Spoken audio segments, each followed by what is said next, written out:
We will call to order the pre-meeting for the West Jordan Planning Commission for August 20th, 2024. We have 4 commissioners present with Commissioners Wynn, Gonzalez, and Roberts not present. And do we want to take a look at what's on the agenda or just jump right into training today? It's text amendments. I just assume wait. Just hear at once. I'm sure you guys have been practicing, right? All right. Well, let's go ahead and turn the time over to Duncan for our training then. Okay. So the first thing you'll notice is it's just a single page front and back, which is numbered 7 and 8, right? Instead of 1 and 2. And the reason for that is it's kind of an extension to your last 2 trainings, right? Which was 6 pages. This is just kind of an extra page. If you saved your other 6 pages, you can put this with it. Kind of continues on with some of the same concepts. Today, we're going to focus on 2 main principles, vesting and contract zoning, because you've all heard those terms, right? And for a lot of people, they're very mystical terms, but because they just, you know, you can't quite nail down what they mean, right? But they're really simple once we define them, right? And so the way I've defined vesting here is that once zoned, a landowner may do any permitted use or conditional use in that zone. And we all know that in our city code, every zone or set of zones like residential or commercial will have a land use table, right? And it'll go through a bunch of different types of uses, and you can look and say, okay, you know, car repair, and you look over, there's a P that's permitted, or C that's conditional use in that zone, or there's a blank, it's just not permitted in that zone, right? And so once somebody has that zone, whether that's their current zone or they get a zone change to that zone, they can now do all of those uses allowed in that zone, right? Subject to conditions if it's a conditional use permit. But there are some other instances where the term vesting could be used, but to overly simplify it, that's what it means, right? You can do all this stuff, all the uses that zone allows you to do, period. And remember last time we talked about zoning conditions, which not a good idea. It's kind of a way to circumvent a real development agreement process. And part of that is we're going against the principle of vesting, right? We can't pick and choose. If we rezone, somebody can do all their permitted or conditional uses in that zone, period, with an exception, which is the next concept, which is what I refer to as legal contract zoning with a development agreement, right? Because a development agreement is a contract, right? And the contract goes with the zoning. A lot of times you have an MDA, an MDP with the zone change, and they run concurrently. And the thing to keep in mind is that zone change and that vesting concept of being able to do any permitted or conditional use in that zone is conditioned upon or subject to the MDA, right? So if the MDA limits that in any fashion, then that applies, right? And somebody might look at that and go, wait a minute, isn't that kind of like, you know, what we were talking about that you can't do, right? But in this instance, we've gone through a process that makes that legal. And remember, development agreements, we don't just willy-nilly apply unilaterally, right? It's something that we've worked out bilaterally to fill in a hole of what's not covered by the city code or the regulations. So with that in mind, then a lot of times you'll hear the concept of illegal contract zoning, or sometimes contract zoning for short, which doesn't seem to make as much sense. I always like to say illegal contract zoning, right? If it's a problem, it must be illegal. You must not have done it right. And what we're really talking about is somebody tried to do a development agreement, but they muffed it up. one way or another. They made a mistake and made it so it didn't work out right. And so what is that? What is illegal contract zoning? What makes it so the development agreement didn't work out properly? And it's usually procedure, right? And like it says in that first of 2 points, sub-bullet points, to avoid illegal contract zoning, the city should involve all interested parties in the public. So the city and the landowner cannot collude to the exclusion of the public. And you can read about 5 or 6 cases in the appellate cases in the last 10 years from the Utah Court of Appeals and Supreme Court and waste probably 6, 7, 8 hours of your time reading all of them, trying to figure them out. But really it all boils down to, in my mind, these concepts that it usually works out that the landowner and the city each get what they want, but they didn't let involved or affected parties, adjacent property owners, interested members of the public. It didn't get noticed up for a public hearing. People didn't have a chance to have their say. And even though it otherwise could have been legal, because they didn't jump through those hoops, they lost on appeal to the state appellate courts, right? And then that second bullet point, the city should also adopt the development agreement as a land use regulation, the same process as like tonight, you're going to recommend city code text amendments to the council, right? And what do you have to do to recommend a text amendment to the council this evening? You have to hold a public hearing, entertain public comment, and then you can make a vote, recommend it, go to the council, right? If you don't hold a public hearing, what happens? You haven't jumped through that hoop, right? And it's interesting. Do you think the state code requires the city council to then hold a public hearing on a text amendment or a zone change or a development agreement? All of those are land use regulations. Does the city council, according to state law, have to hold a public hearing as well? I don't think according to state law, but I think our city code does Ah, allow that or. look at you. Yeah. That's awesome. Wow. No, that's absolutely right on. That's just great. I'm not making fun of you. That's awesome. You guys really get it. That's exactly right. State law does not require it, but our city code does, right? And council rules, I think, in most cases do too. So we've taken on that additional responsibility as a city for the council to hold public hearing too. It's probably a good idea, right? I mean, if we ever get challenged in court, Paul Dodd, our civil litigator, can argue to the judge, well, Your Honor, not only did we do the basic requirements of state law, we have this whole extra level of requirements of city code, and we did those things too. So the only downside is it could hurt us if we don't do it, right? But we do. So I think it's not only plays to the city's advantage, I think it plays to the public's advantage. It allows for more input. Because it's not just a procedural step for the public hearing, right? It really is a bona fide opportunity to get legitimate input from the public. Public hearings are we give the information to the public enough that they can be able to answer questions and give comments in return that might be helpful and could in some instances cause those proposals that go to the council or at the council level to change a little bit, right? Based upon the public comment. So that's what that second sub bullet point there says. The city should also adopt the development agreement as a land use regulation with a planning commission public hearing and an ordinance adopted by the council, right? So and that is required by state law. And if there's a zone change and an MDA, that'll usually be 2 different ordinances. Usually the MDA approved by the council, subject to the subsequent zoning map amendment ordinance being approved, and then it gets approved, and then they're off and running. So we don't want to do zoning conditions because that's another way of falling short of that procedure, right? Trying to put it in the zoning ordinance instead of having a full-fledged agreement, if that makes sense.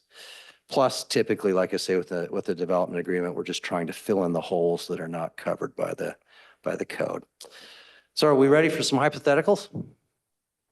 Okay, so we got A, B, and C. A is an applicant applies for a zone change from a residential zone to a commercial zone, and there's no development agreement with the zone change application.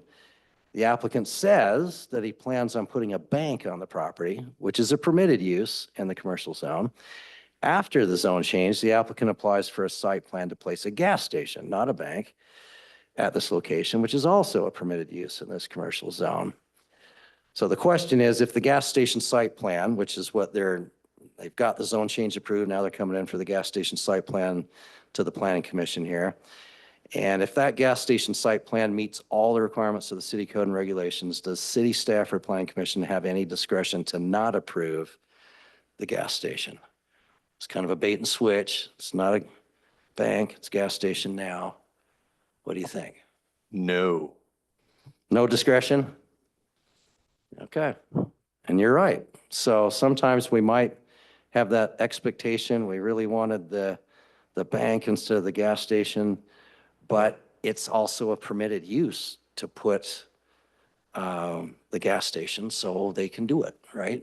And there's no development agreement that limited that in any way, right? So, okay. So now, hypothetical B, same starting fact pattern, about he plans to put the bank on the property, the zone change to the commercial zone.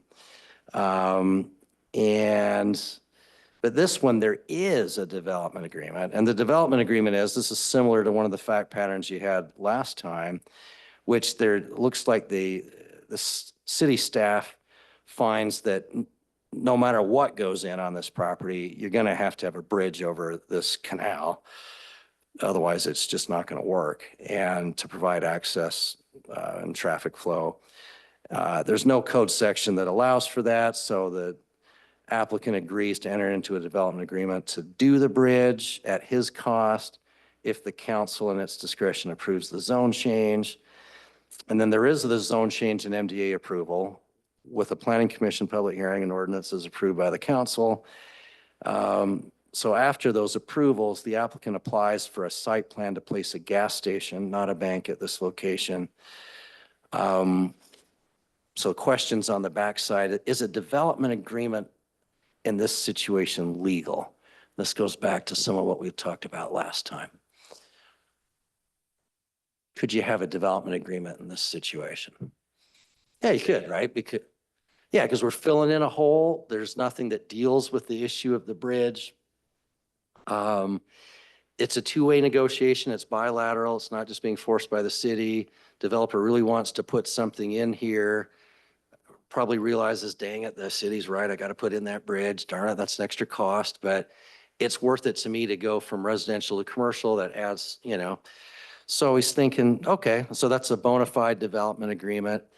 So what about the proportionality issue, though?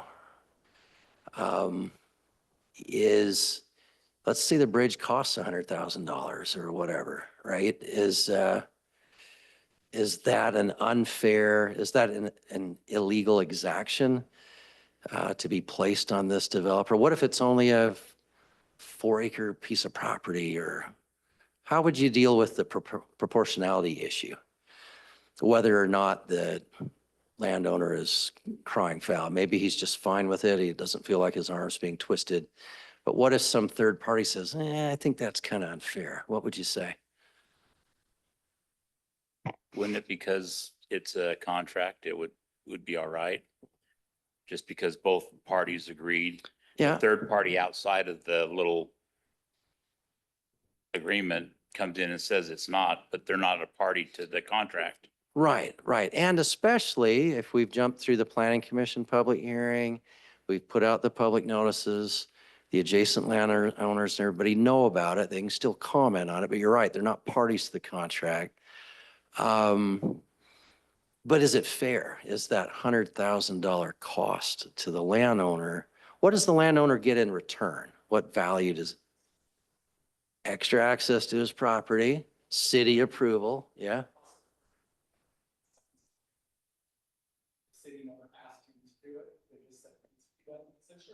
Right. So he wasn't forced or strong armed to do it.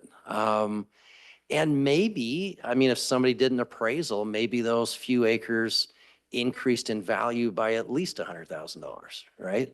Being commercial instead of residential. Maybe that's either documented by an appraisal, or maybe they just agree in the development agreement that the increased value of the property is more than the cost of the bridge. And they agree that it's fair and they sign the agreement. There's probably not an issue left. That's probably the way to overkill it. And that's, I already answered the next question, what should be carefully documented. That's what it is.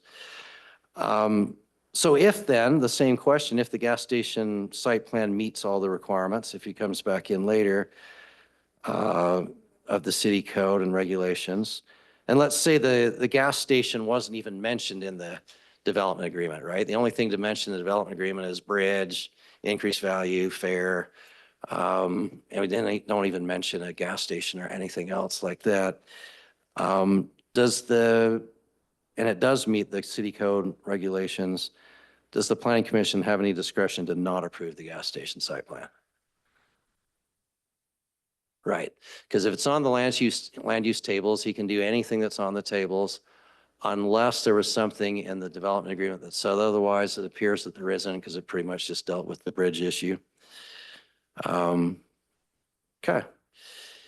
And so then fact pattern C is the same as B, except that the council held a public hearing, but not the planning commission. Is a development agreement in this situation legal pursuant to state law?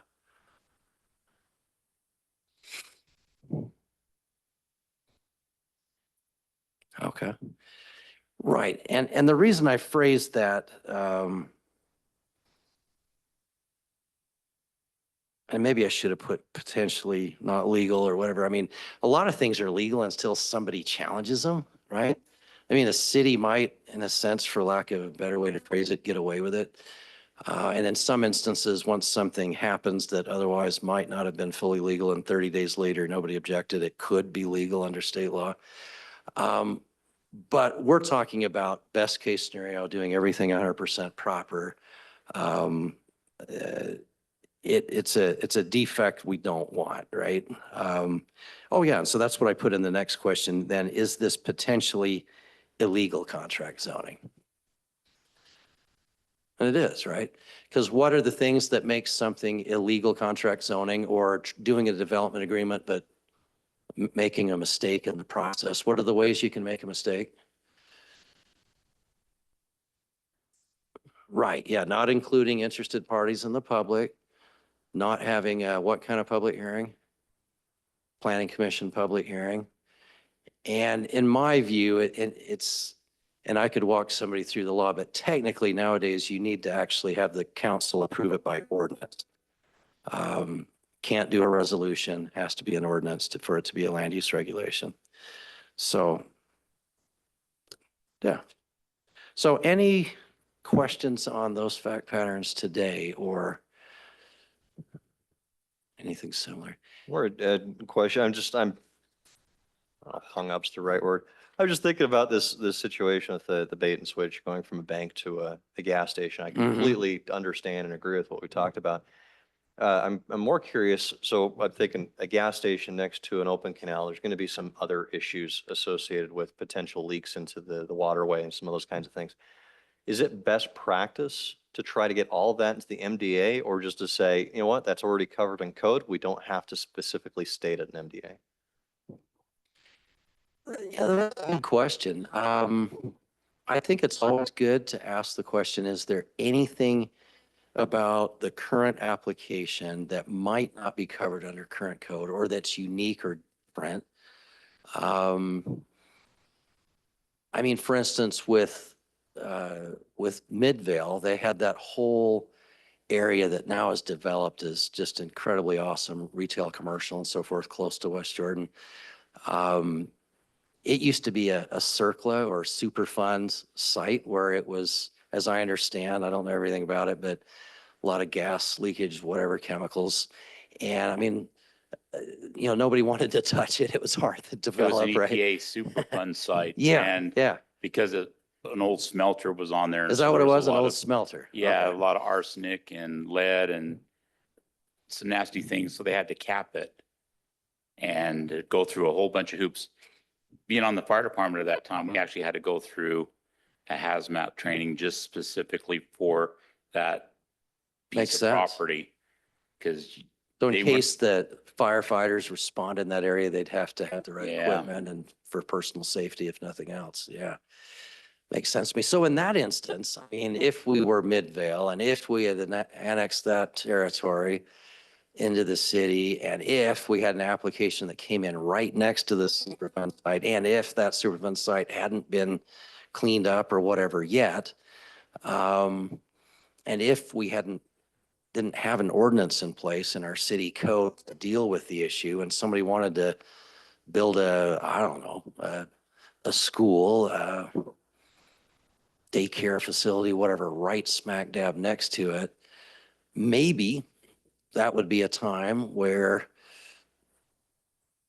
you know, a development agreement might be used to take care of a special issue, right? Or the city could use what's called a temporary land use regulation to deal with the issue.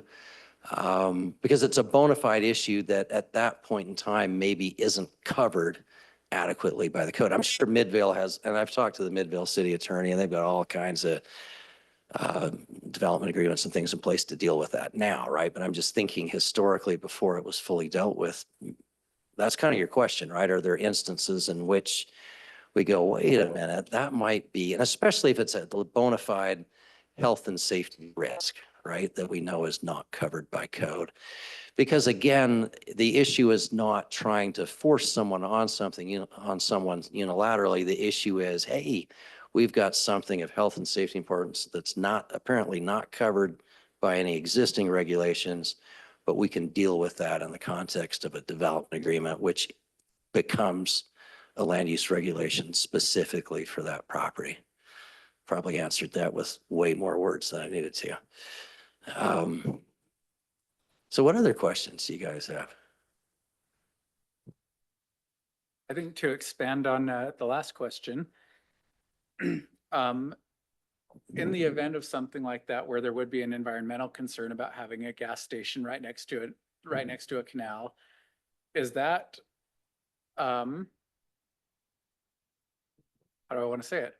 Is that something we need to think about beforehand, or is that something like that, the environmental part of it, is that part of the actual building process or part of the planning and zoning process? So Duncan, I think, can I answer that? Yeah. A good example of that is the Maverick up on 5600 West and I believe it's 90th or Mountain View in that area was in a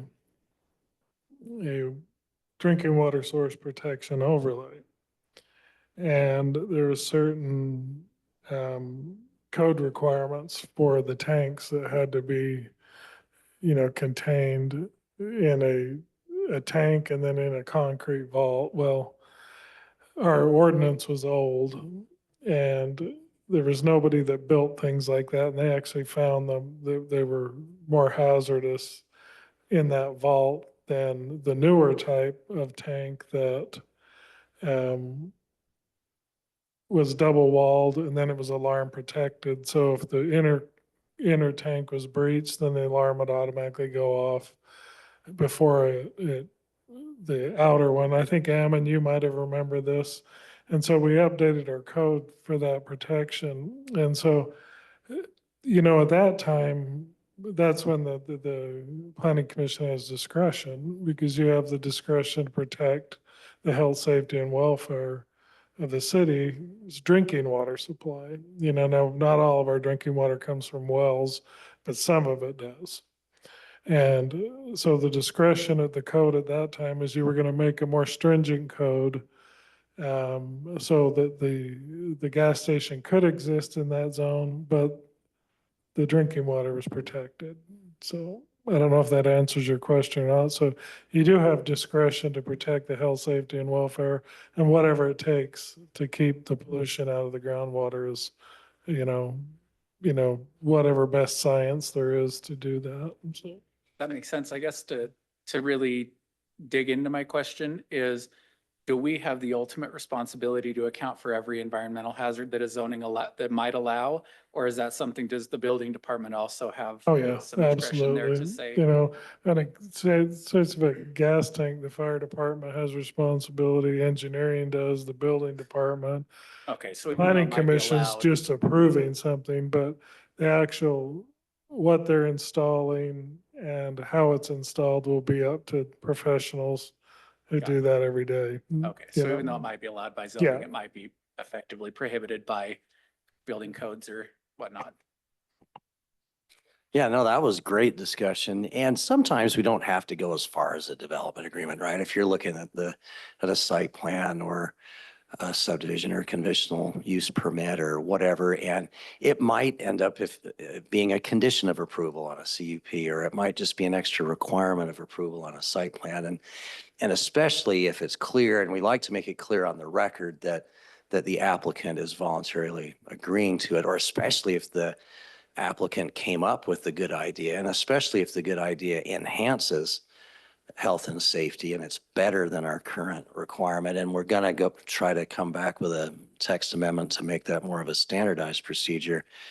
And we get that on the record, then it's clearly fair that we're not twisting the arm. We're making things healthier and safer. And the applicant's not only in agreement with it, he proposed it or whatever.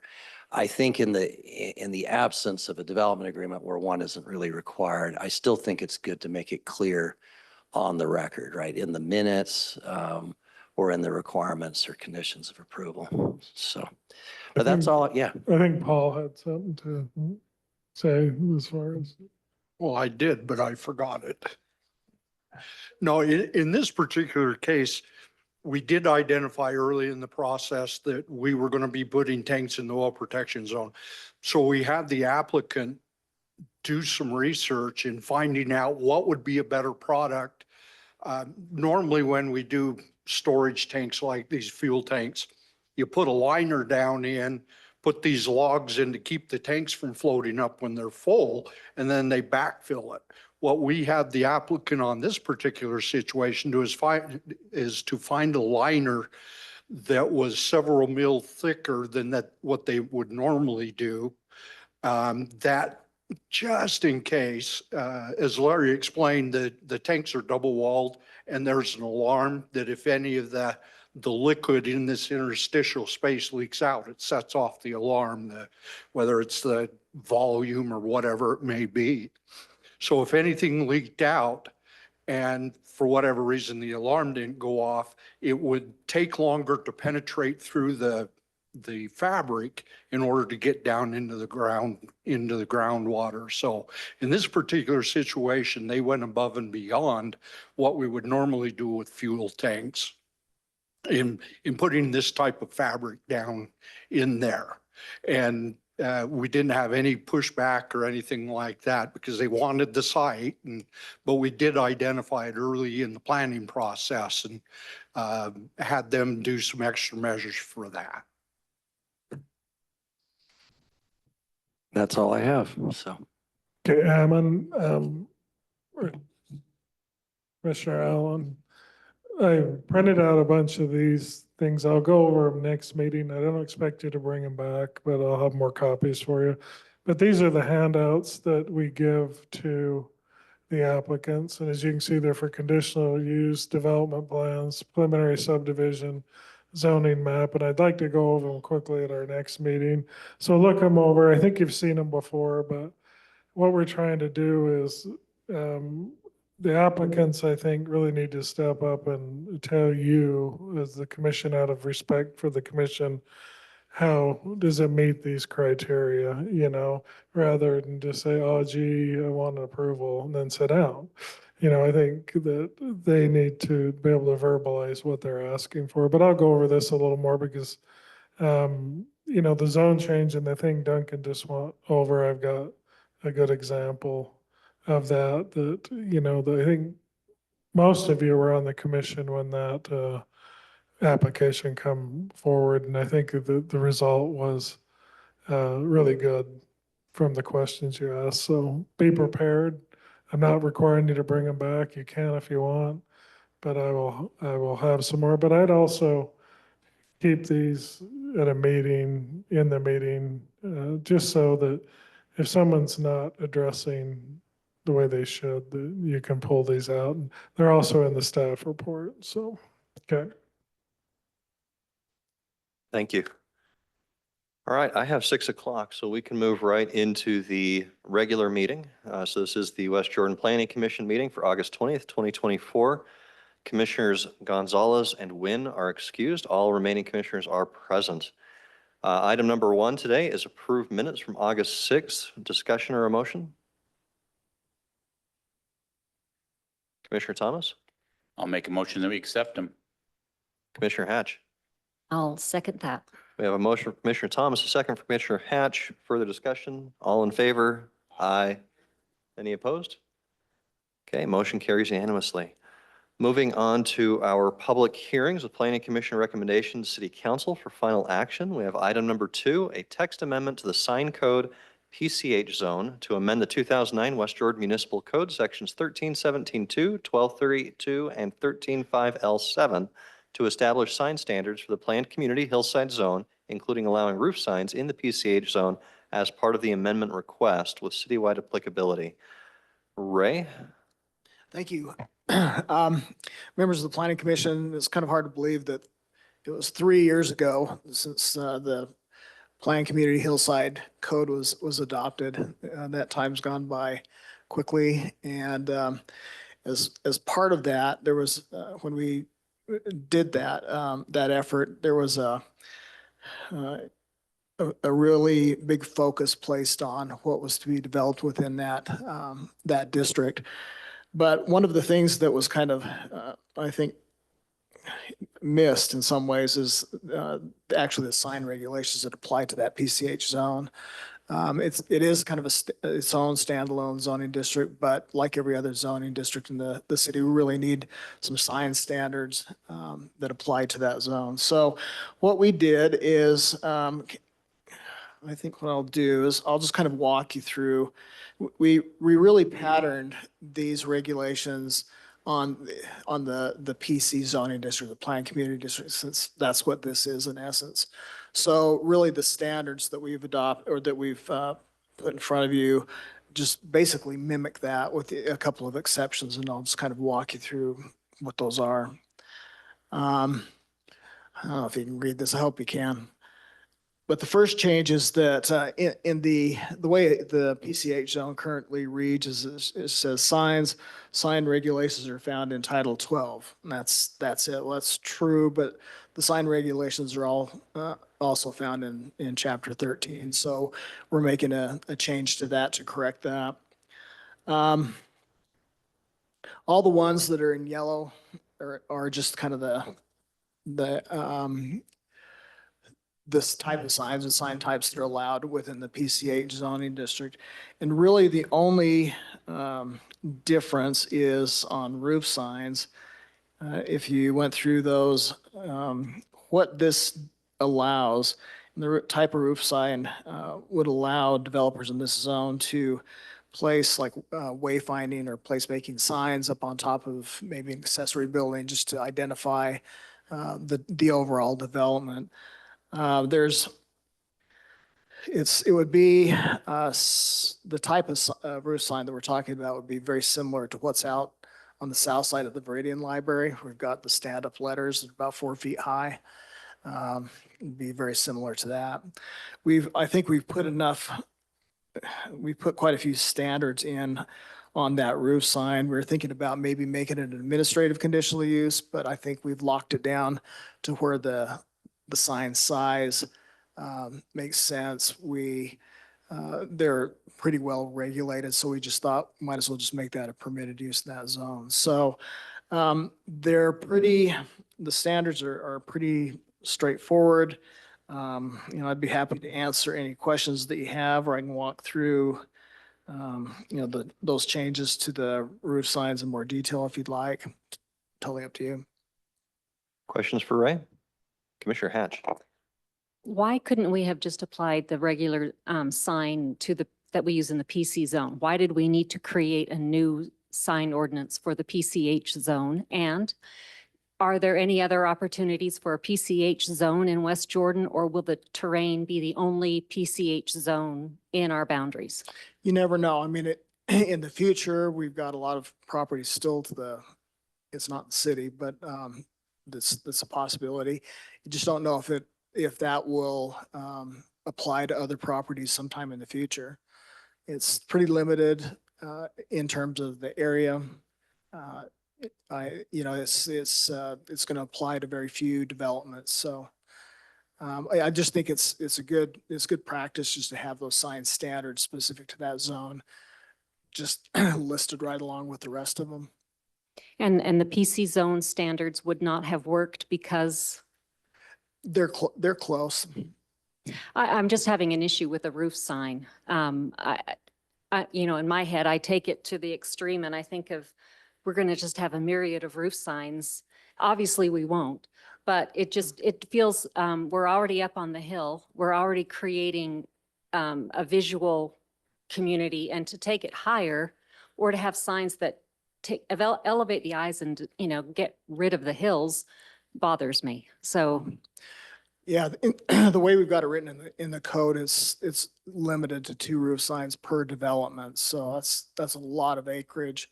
It's not like there's going to be a proliferation of these.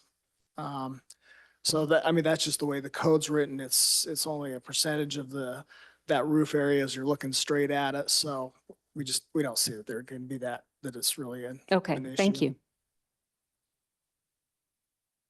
I want to follow up on that. When you say 2 signs per development, are we talking terrain period or each individual phase of terrain? It's each development, so it would be the entirety of terrain, or if there was another similar development would be the They'd get up to entirety 2. of that. Yeah. Okay, I have just a handful of questions that are going to go from completely mundane to completely crazy.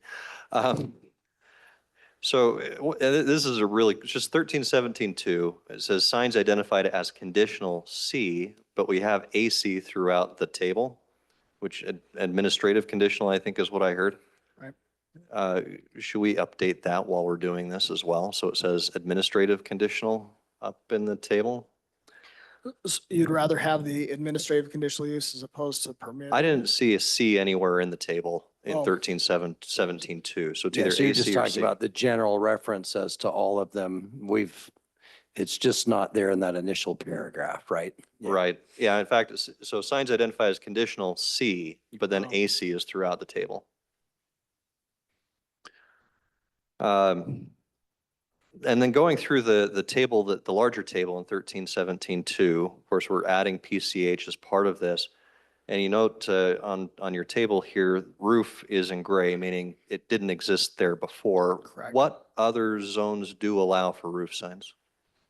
I don't think there are any. Are there some that need to be added or thought to be added? It seems odd to allow PCH to have it, but not a single other zone in the city.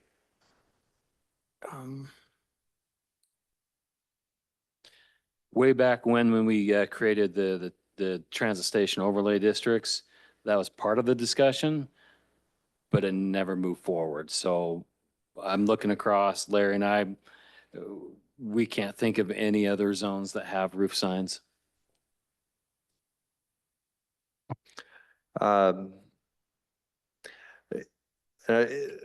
You've already answered this, but I just want to be clear in my understanding. So 2 per development, who within the development decides that? So for example, if we just have a homeowner that's like, I want to put my name outside my house. Silly, probably never going to happen, wouldn't be approved anyway. At least I hope not.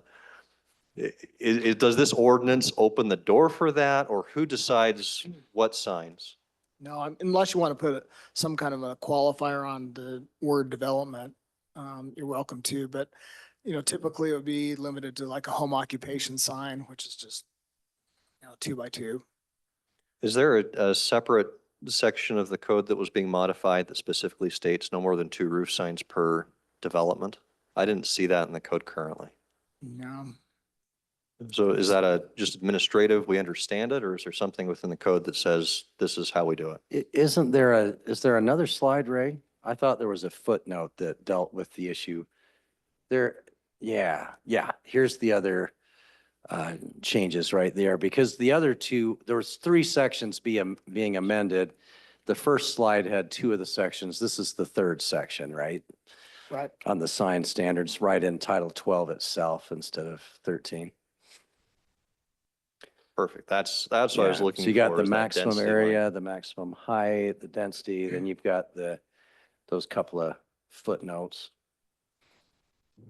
Okay, so last question I have is a lot more probing. That is, if we're allowing roofs in the PCH zone, and I'm reading through the staff report, I understand the logic, but I don't see the impetus.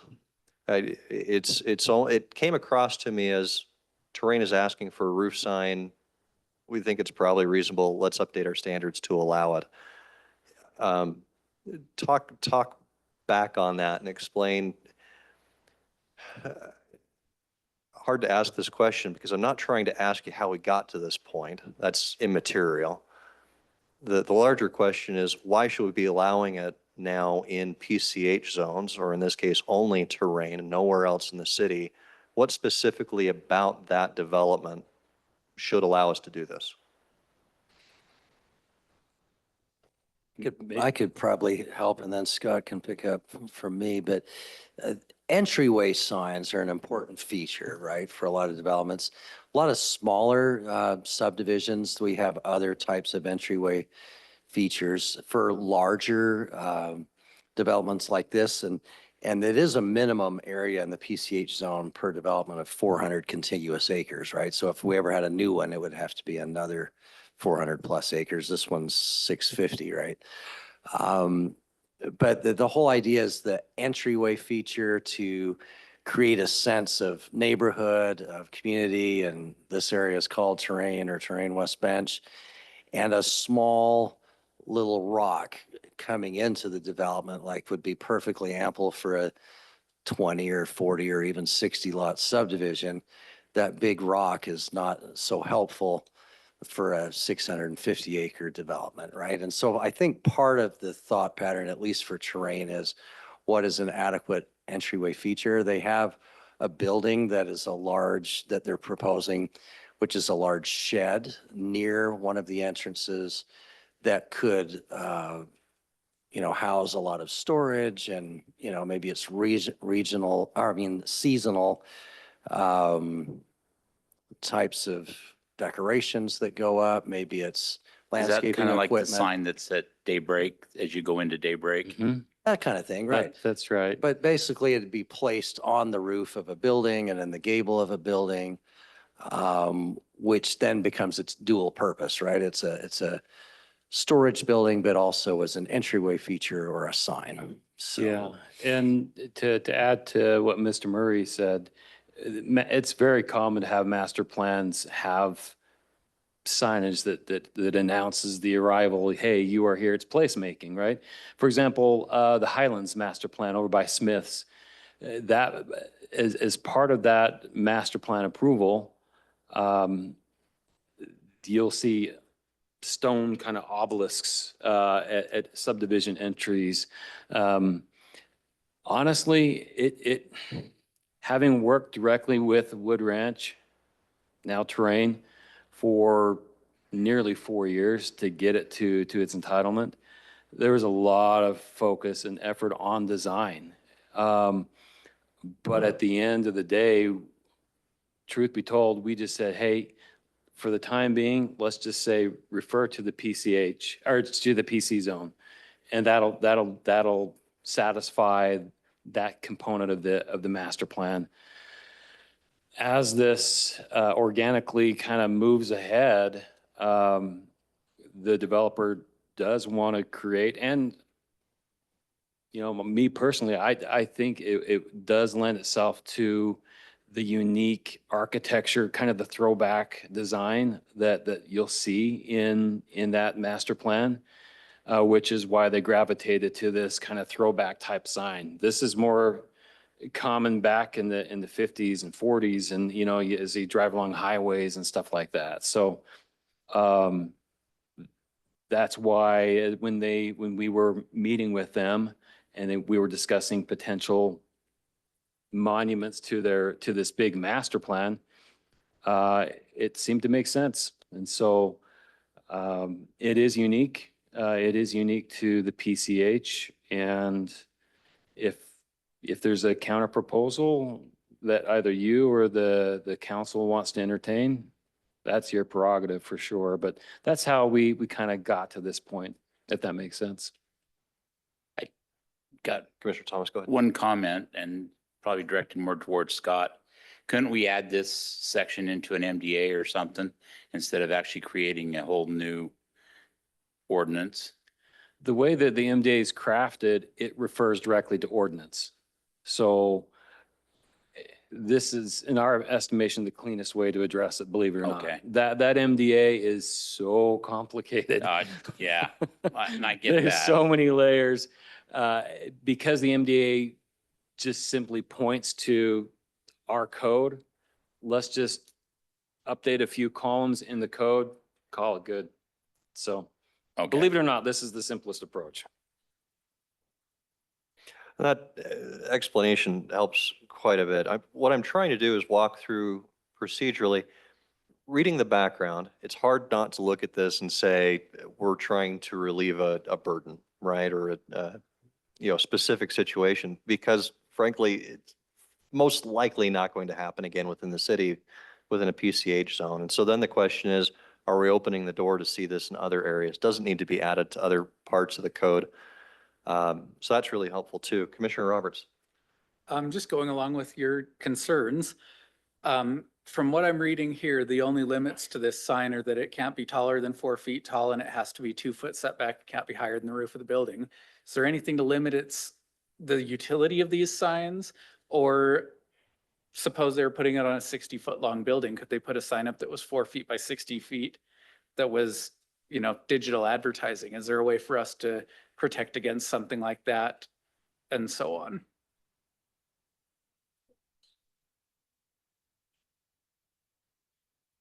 I mean, I think it wouldn't be difficult to add language to that effect. So it says the sign can't exceed 50% of the roof area. So 60 by 4, that would obviously exceed the roof area.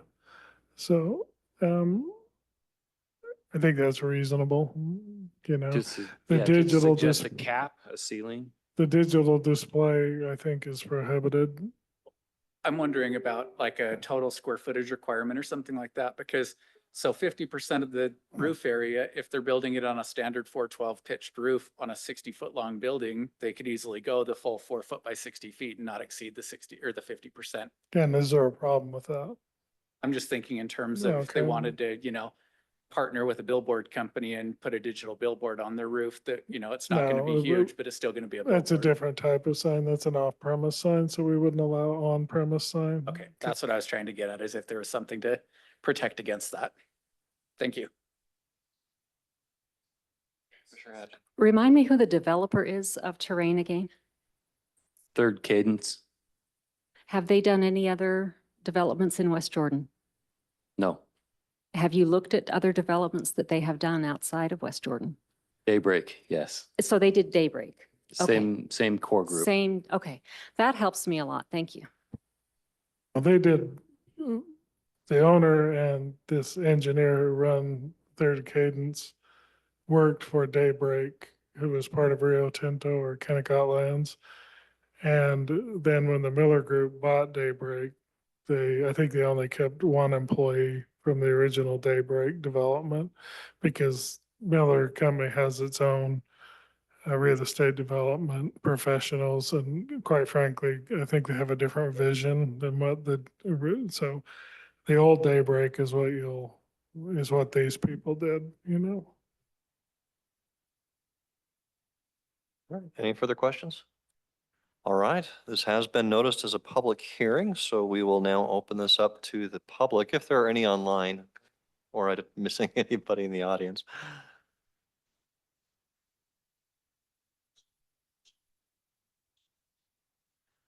We do have people online, so if you're interested in speaking on this item, please raise your hand and we'll call on you.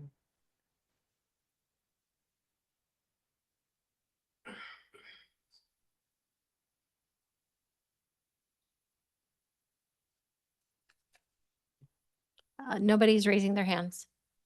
If you're on your phone, you can press *9.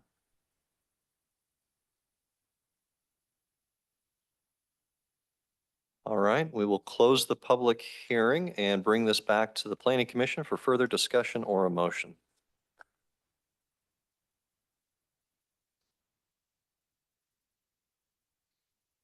I'll get some discussion going. I liked Commissioner Roberts' thought about the maximum area.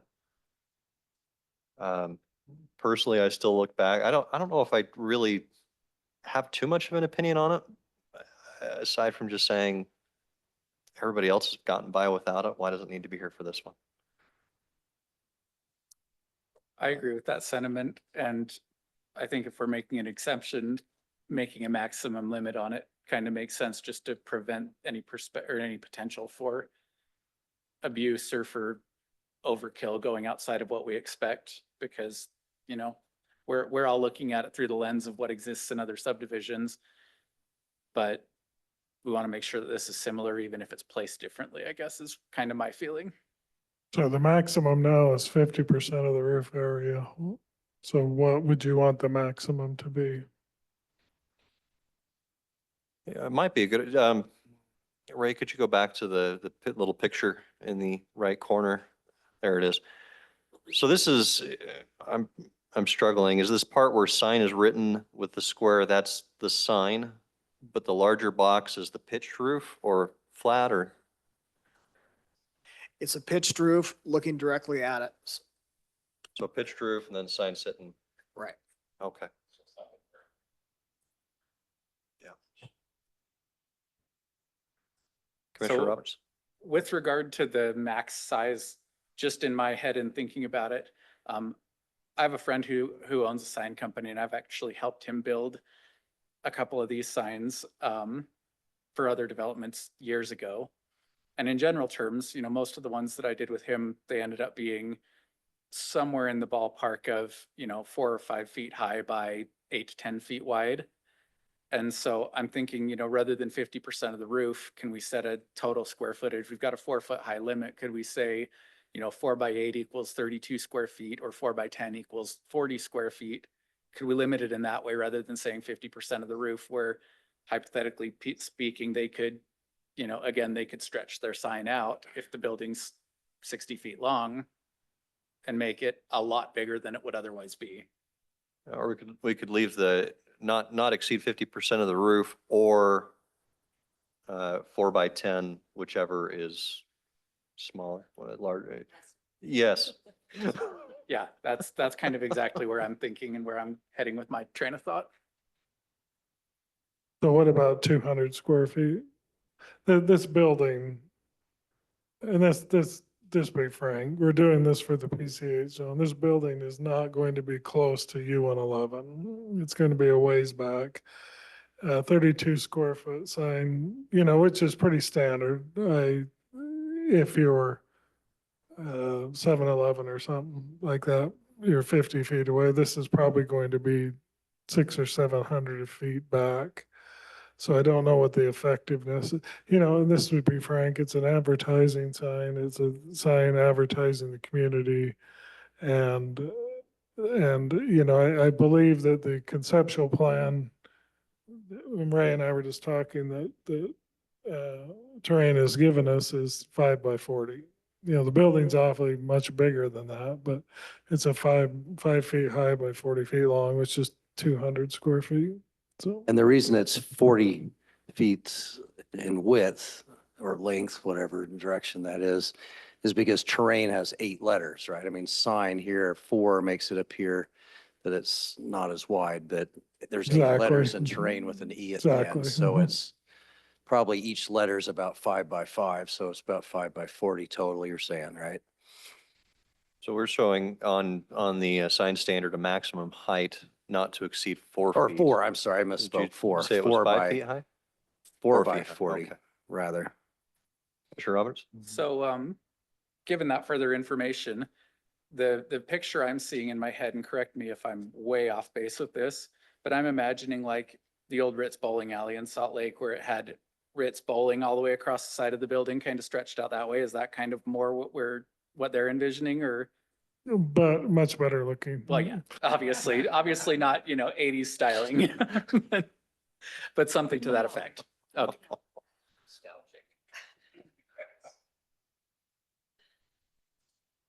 I think Commissioner Hatch had a question that's eating at me just a little bit, and it just has to do with not wanting, I don't want to be sitting in my house and be looking up and saying, oh man, I wish I lived in terrain right now.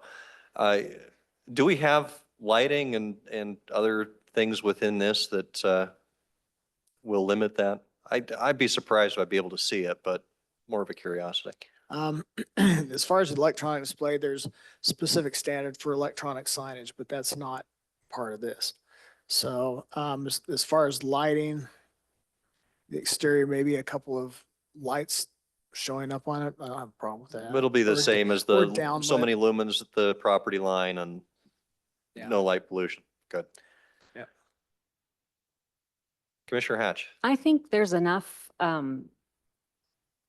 language to keep this reasonable. I don't see that with the requirements that have been placed here that that people can run amok with, hiding neon digital signs. So I'm okay with this ordinance. I think our text amendment, I feel like this is, they've covered all of the areas that could be an issue.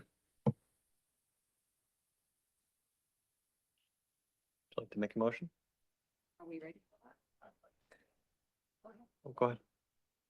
So to back up the previous sentiment, my fears have also been assuaged. So with that, I'd like to make a motion.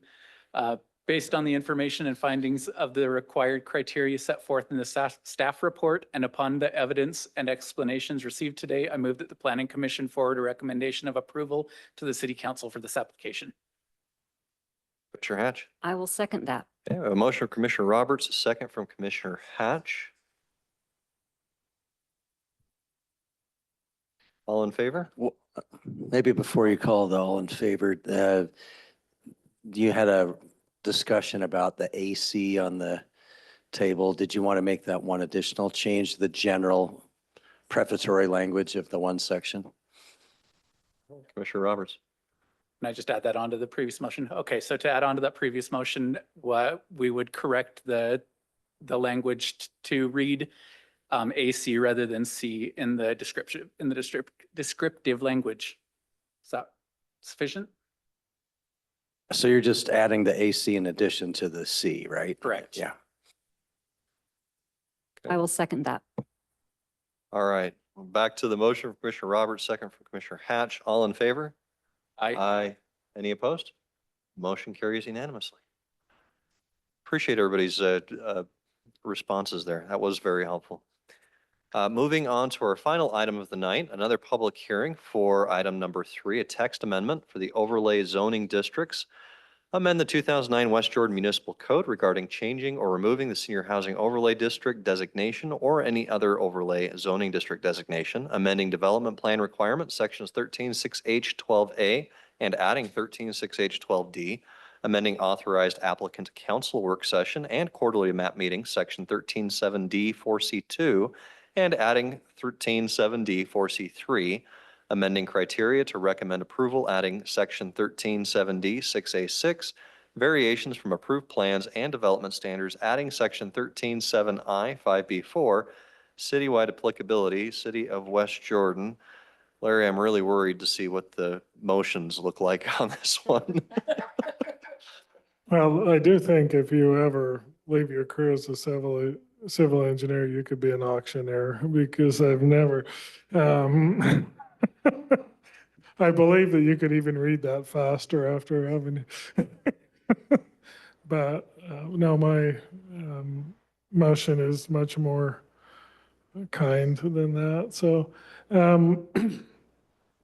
so Duncan and Scott, maybe you want to fill us into why we got to this point. There were several there's 2 senior housing overlay developments that were rezoned either last year or the year before, and it caused quite a hue and cry at the city council. And I don't know if that's fair or accurate, or if you want to say add more to that, then my kind Yeah, of, this text amendment is at the direction of our city council. There was a development just up the road here on Redwood, and due to a number of factors that were explained to us by it changed ownership multiple times, right? And so due to some challenges in building and selling homes, they approached the city council to remove the senior housing overlay on it, and it was awkward, right? And so the council looked at it and said, how can we make this less awkward in the future? And we had a number of work sessions with the council, and as a result, we've got this here before you tonight for consideration.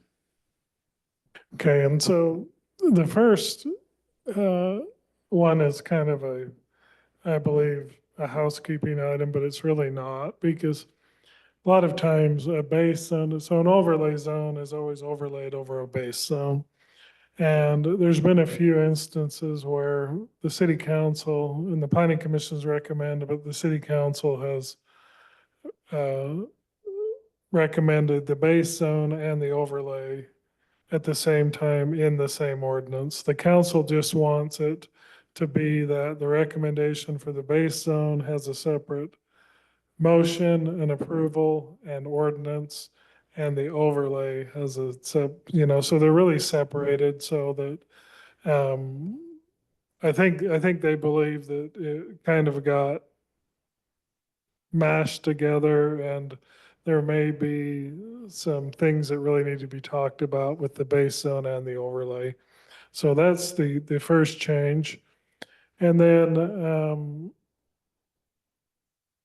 and I'll just read this, or, and it says that does not conform to the general plan, but the new language is in blue, and it says, or if the application pursuant to the subsection on there proposes changing or removing any existing overlay district designation or part of the existing district designation. So that's kind of, and Duncan, maybe you want to explain what this is really doing here. Yeah, so the main concern of the council is that if someone has a senior housing overlay zoning designation that's been granted, that's in place, or any other overlay designation, and at some subsequent point, they want to change or remove that overlay on some or all of that area, then they need to come back to a city council work session, a committee of the whole,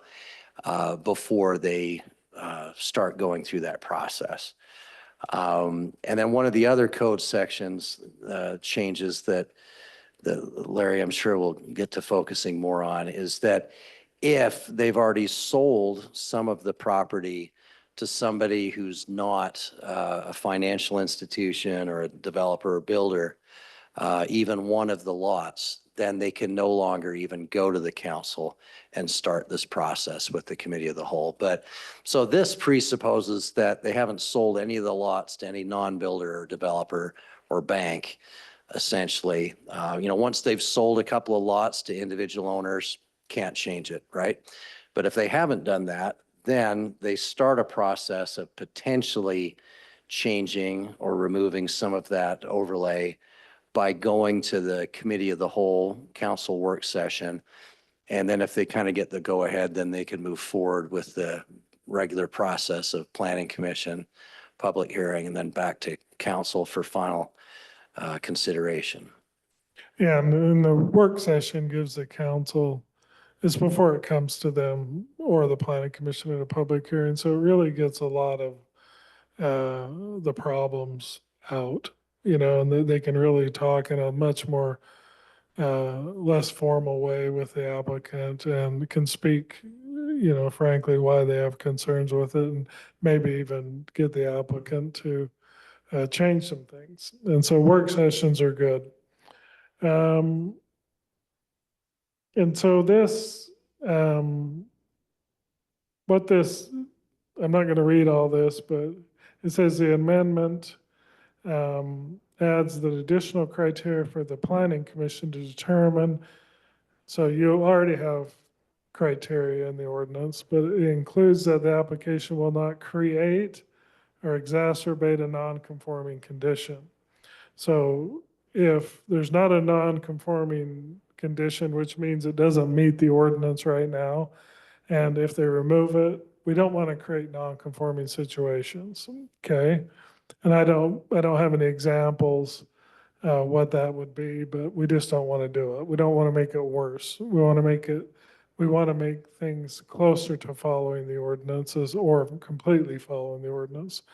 And that So Larry, what you're saying is in addition to the regular 5 criteria Yeah, that the planning commission looks at for every kind of a zone change, there's this additional set of criteria right here where they have to give a recommendation to the council on, right? so also if they're asking for a zone change or removal of the overlay, the change will not be negative on the existing properties. You know, say that the overlay and they had all these amenities, but removing the overlay, now we're not going to do the amenities. Then I think the planning commission, you know, it goes right back to with Duncan's vesting. This is where you have complete discretion. Say, no, I don't like what this is going to do, so we're going to recommend a negative recommendation. And that the design of layout will be the same or better. You know, so you were sold something once 5 years ago, but now we're going to remove the overlay and it's going to make the design worse. You don't want to do that. It needs to be the same as what you were promised or better. Okay? And so this is what Duncan already talked about, the requirement, this requirement prohibits the application to change the zoning if a lot has been sold to a private party. And the reason that is because if I bought a home, and I'm old, and if I bought a home in a senior housing overlay, and I was the only one that bought a home in there, and then all of a sudden there's gonna be all the same type of people, or age-wise, I should say, you know, we're all the same type of people. That's a stupid statement, but age-wise. And then and maybe there's amenities that go with the senior housing overlay, and all of a sudden, well, we're going to change it. Then, well, I bought it under the belief that this was going to be here. So I think that kind of is fair to those people who have put that there. And then the requirement also requires that the change to the development plan be placed on the city council work session. So not only is the zone change request, but the change to the development plan also has to go before the city council. And that's basically it. Do you have any questions for me? And so what this really is seeking, you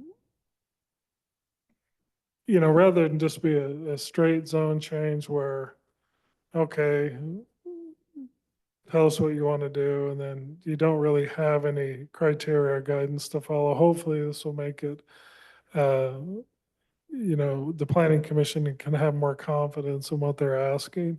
You know, I don't like what this is going to do to the development that you told us, you know.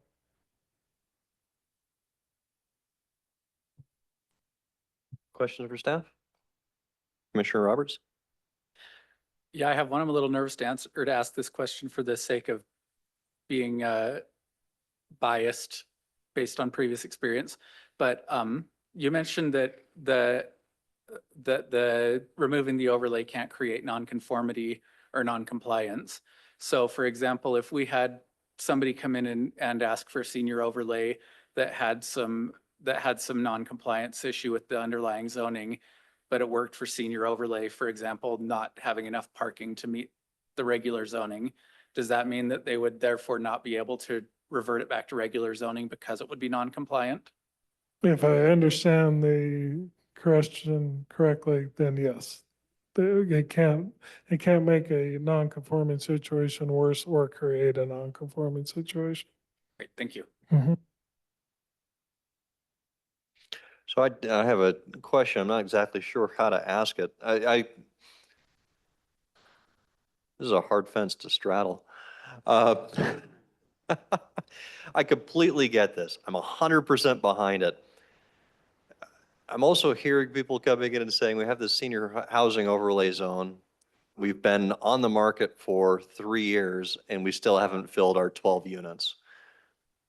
The beauty is we only have one and we've warned them that we're not going to change it. So. Right, and I guess I'm perspective, let's say my parents were living there and they both passed away, and now all of a sudden I've inherited a home that I need to offload onto the market or start paying taxes on. That makes it really difficult if there's no movement in that area. It's not the city's problem, it's nobody else's problem, but I'm just thinking ahead to those kinds of situations. Is there another out? I know there wouldn't be with the non-conforming period. But if we had one that was, what if you had all of the residents that came in and said collectively, we no longer want the senior housing overlay and it does not create a non-conforming use? Would the city be open to that situation? Well, I think that would result in a legislative decision that the city council would need to make.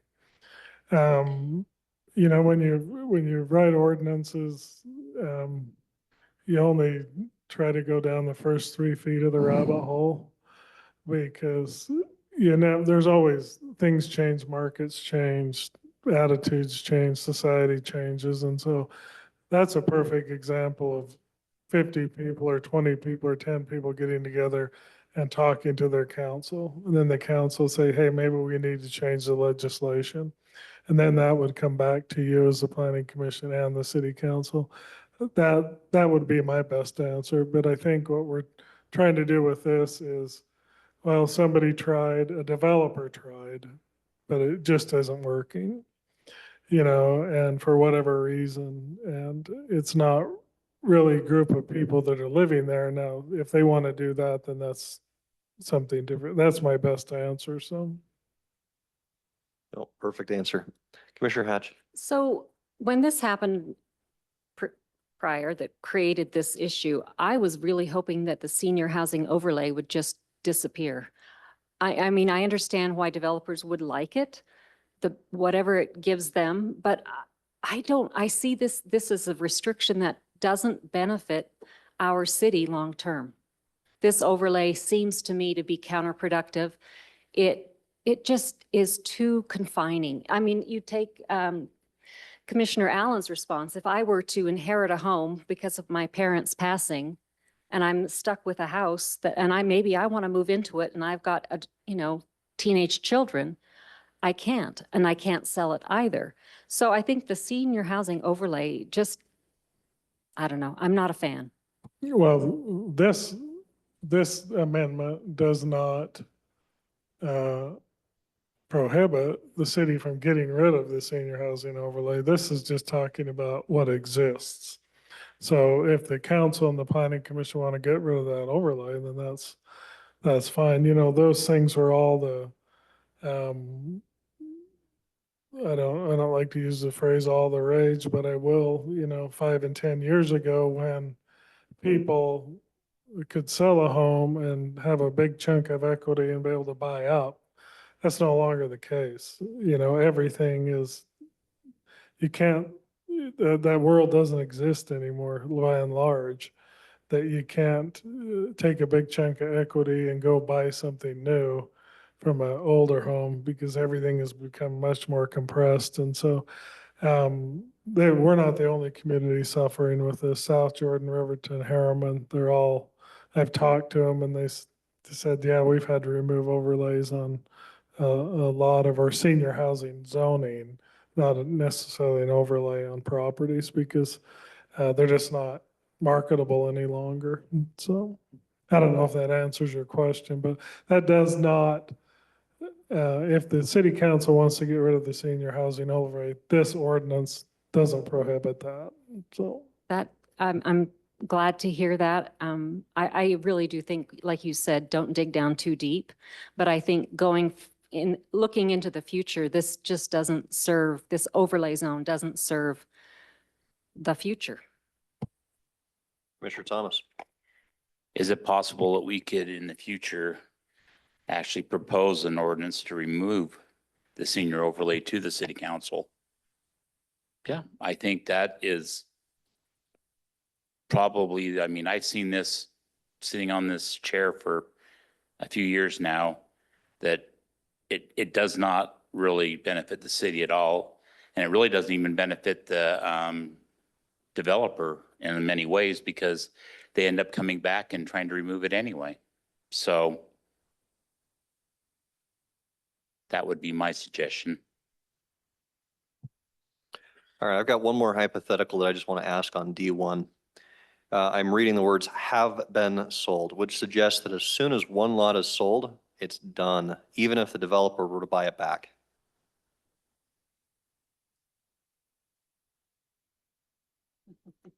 Is that the intention of how this was crafted? Yeah, and I think that's how I would interpret it, and that's how it was intended. Yeah. So if we had 12 lots, let's say 3 of them sold and the developer said, yeah, this isn't working, I'm going to buy your 3 homes back, work something out, they still couldn't come back and have it removed at that point. I mean, they could always argue the point, but a strict interpretation of that is that at that moment when they were all sold, that they're done, so to speak. Yeah. Do you have another comment? No. Okay, wasn't sure if you were for it.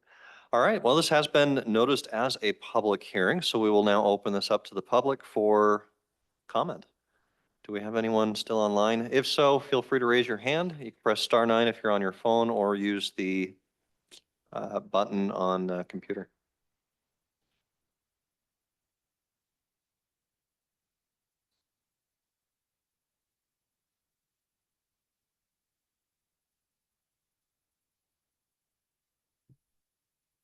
Okay, there are no hands raised. All right, we'll close this public portion of the public, well, this public hearing on this agenda item and bring it back to the commission for further discussion or a motion. Commissioner Hollingsworth. So, going along with the, Mr. Thomas here, Commissioner Thomas, a recommendation to the city council to remove the overlay, can that be put on as an addition to this, this motion? Or is there another mechanism that we have to go through? Well, is your question if you wanted to follow up on another text amendment recommendation to the council on perhaps eliminating the SHO overlay zone part of the code altogether? You know, what would the procedure be there? Yeah, I think you would just make a separate procedural motion to place that for discussion on a future agenda. So you just still take action on this agenda item, but then a separate procedural motion to bring that item back to a future agenda. Okay, thank you. And one thing maybe I'd want to follow up, if that is a direction that we're interested in going, 2 things. I guess there's a separate motion that we'll need to make in order to bring that back. But I would like to see a listing, a location of where all of the zones are currently and whether or not they would have a non-conforming use if the overlay was removed, just as part of the discussion. And you're just referring to senior housing overlay, not Yes, all just the overlays. senior housing, yes. Commissioner Roberts. I agree with that logic about wanting to see what would be non-conforming, because I feel like in a lot of ways, this actually resolves the negatives for us of the senior housing overlay, because any benefit that the developer gets that makes it non-conforming also binds them to it now. So if they want to have any chance at rolling it back, then they have to build something conforming, in which case it just becomes bureaucracy to repeal it rather than an actual issue that we should be offended by or worried about. And, you know, maybe more realistically, what you might end up looking at is just not allowing for the potential to add additional areas into that overlay zone. Because if I understand correctly, we have the WISPA zone, the West Side Planning Area zone, which no one can add that additional zoning designation on additional land, but it still exists, right, on certain properties. And we still have that WISPA, West Side Planning Area, part of our code to deal with those areas that are already zoned that way, even though we're not entertaining any additional land being placed into that zone. And that could be what you're maybe recommending the council is, hey, let's lock in this part of the code for those properties that are already zoned that way, but not entertain any additional land being zoned to that overlay zone. Just a thought. So my recommendation is I like what Commissioner Allen said is a next meeting. We'll put this on the agenda as a discussion on possible action, concerning the senior housing overlay, and then I can bring you some more information about where they exist in the city and if we have any current applications, because we may have one, but I'm not sure. And so if you could let me gather some information, and then Commissioner Hollingsworth, it'll be on the meeting in 2 weeks, because we only have 2 items on that agenda now. And so I'd like to have that discussion with possible action. I don't think we need to have a public hearing for that type of thing, do we, Duncan? Or if we do, we do. It doesn't If it's matter. just discussion, then yeah, you don't need to have a Because it public wouldn't hearing. be actual application. It would just be a discussion to go to the council. So, Yeah, but if